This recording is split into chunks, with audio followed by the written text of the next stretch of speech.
Right, let's explore the impact of the revised calendar with Senior Research Associate at UJ, Professor Mary Metcalfe, going back to our first story there. Professor Metcalfe, what do you think about the overall feasibility of the newly released calendar? I think that we all just have to keep upmost in our minds that schools can only open when they're safe. And being safe means that they've got the necessary resources to practice all the necessary requirements such as physical distancing, wearing of masks, hand sanitizing. And they also have the systems to be able to use those on a regular basis and to do so in a disciplined way. But readiness is more than having the resources and using them. It's also about levels of community confidence, whether the teachers, the school management team, the school governing body has worked with the community so that everyone is confident about the school being safe. And that's going to depend, I believe, also on levels of infection within the community. Speaking for myself, as I see colleagues and friends becoming ill, I become more anxious about how we can suppress the epidemic in high-risk areas.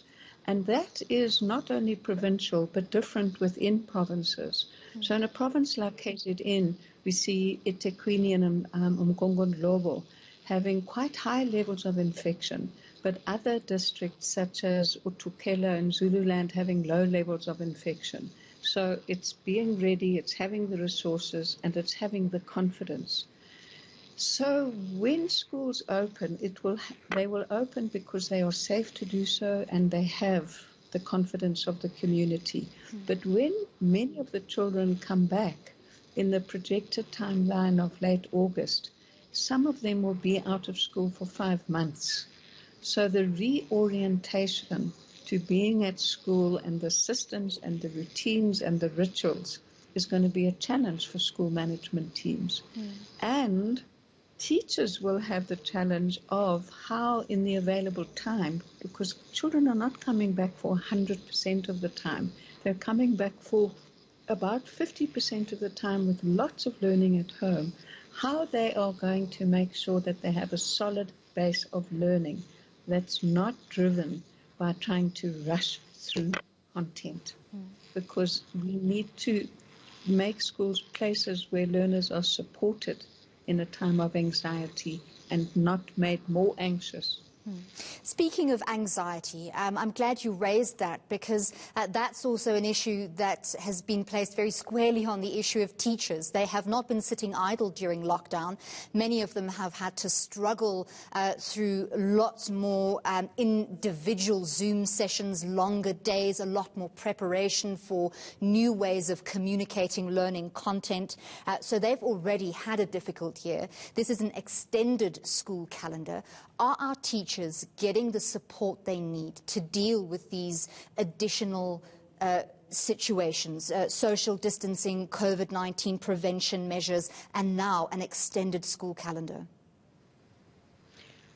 Well, firstly, in terms of support for teachers in these huge new challenges that they have to face, requires that there is support at local level which not only communicates to teachers clearly, but also listens to them.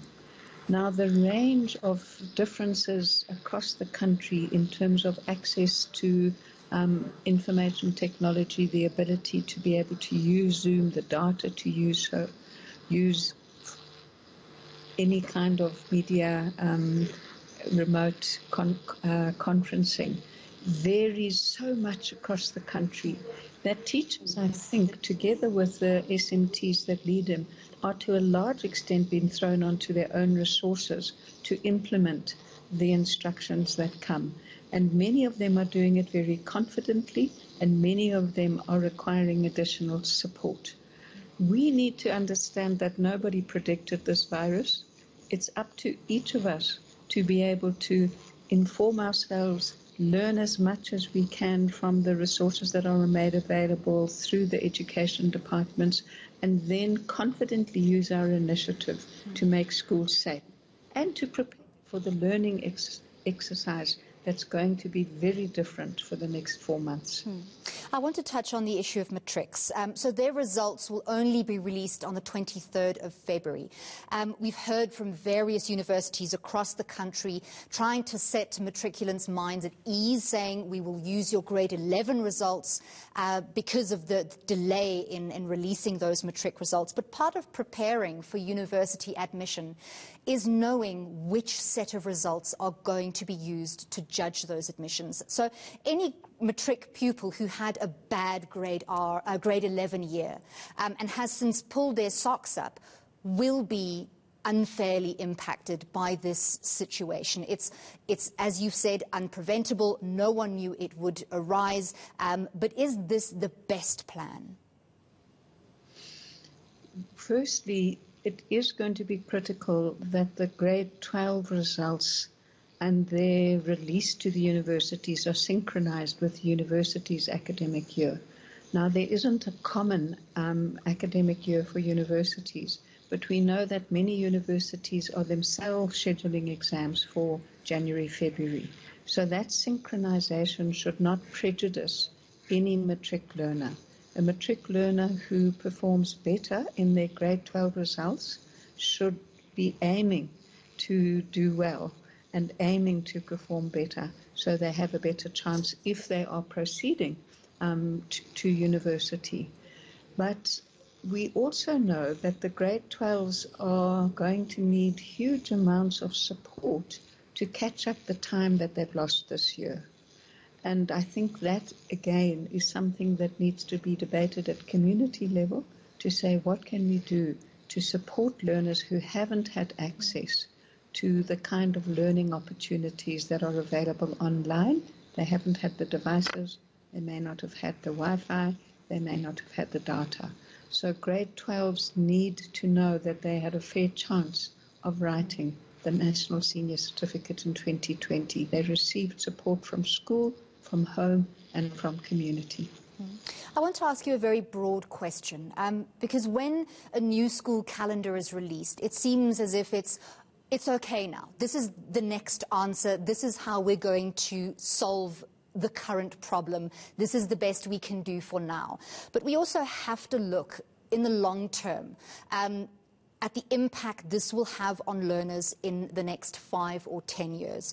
We have the Department of Basic Education saying that the school year, the academic year, is not lost. Yet we have seen some learners, because we're looking at a country with huge educational divides, historic inequalities, learners that have not had any access to learning for over 5 months.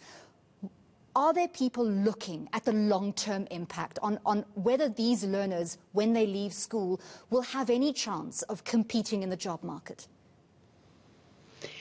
Well, firstly, we have to understand that the catch-up from the time lost in 2020 and any further time lost in 2021 with any repeating spikes will have to be a marathon to catch up.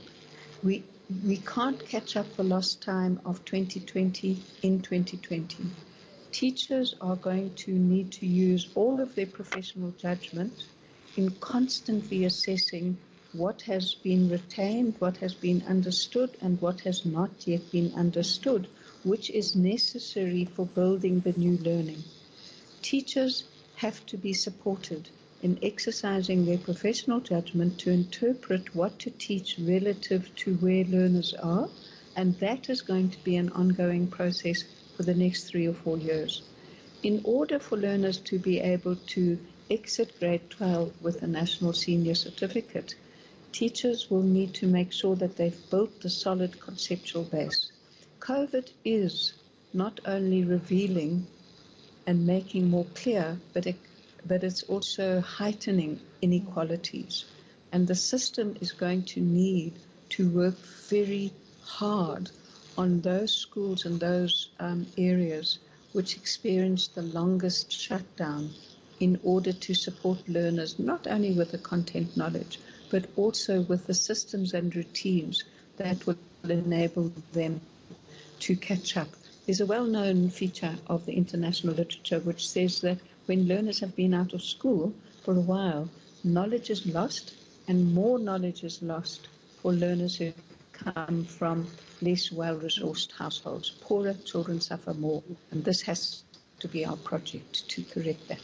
All right, thank you very much for those insights, Professor Mary Metcalfe.